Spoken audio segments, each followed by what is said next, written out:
Inhale. Exhale.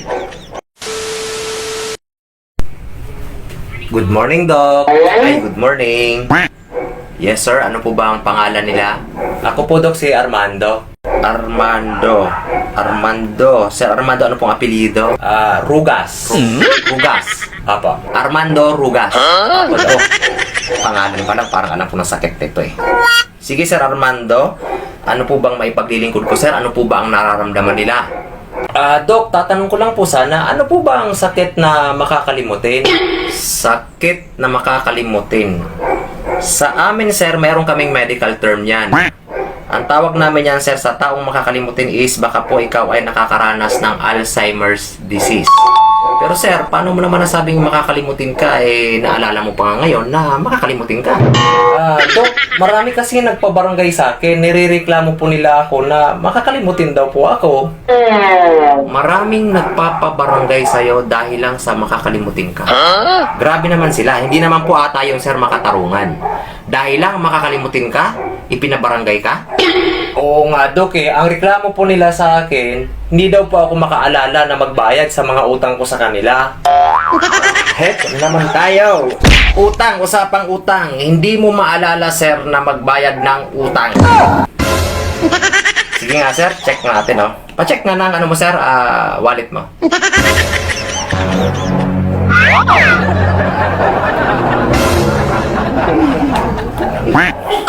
Sir, saglitan mo, check ko lang po.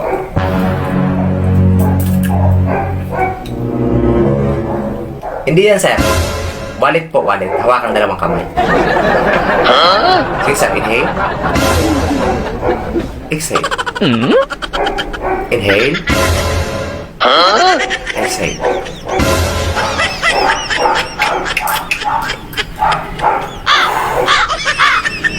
Sir, ayun, check natin base sa aking diagnosis po, sir, no? Ikaw po ay nakakaranas ng sakit.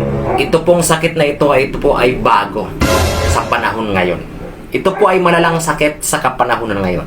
Sir, the good news is hindi ka po or wala ka pong sakit na Alzheimer's disease. Kaya lang po, mayroon kang sakit na Alzheimer's disease na hinayupa ka. Hindi ka makakalimutin, sir. Sadyang kinakalimutan mong hayop ka. Okay, dahil yan, sir, mayroon akong reseta sa'yo. Okay, number 1, sir, bumili ka ng sandpaper. Alam mo naman siguro, sir, yung sandpaper, no? Yung sa furniture. Kuskusin mo yung makapal mo mukhang hayop ka para mabawasan naman. Okay ba yun, Armando Rugas? Pangalan mo pa lang eh. Number 2, sir, at dahil may Alzheimer's disease ka, okay, bili ka rin po ng blindfold. Paano mo yung dalawang mata mo? Alam mo kung bakit, sir?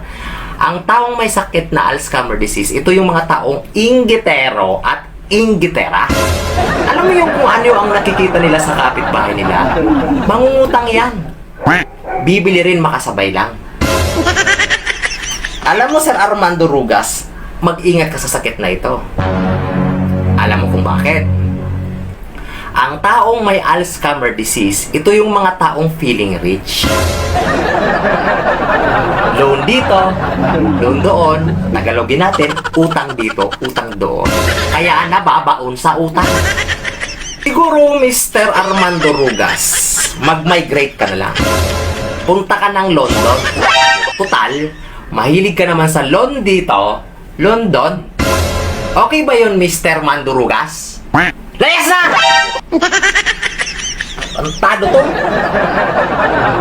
Scammer! O, ikaw. Alzheimer's disease ka rin ba? Huwag kalimutan mag-follow, Scammer disease ka din eh.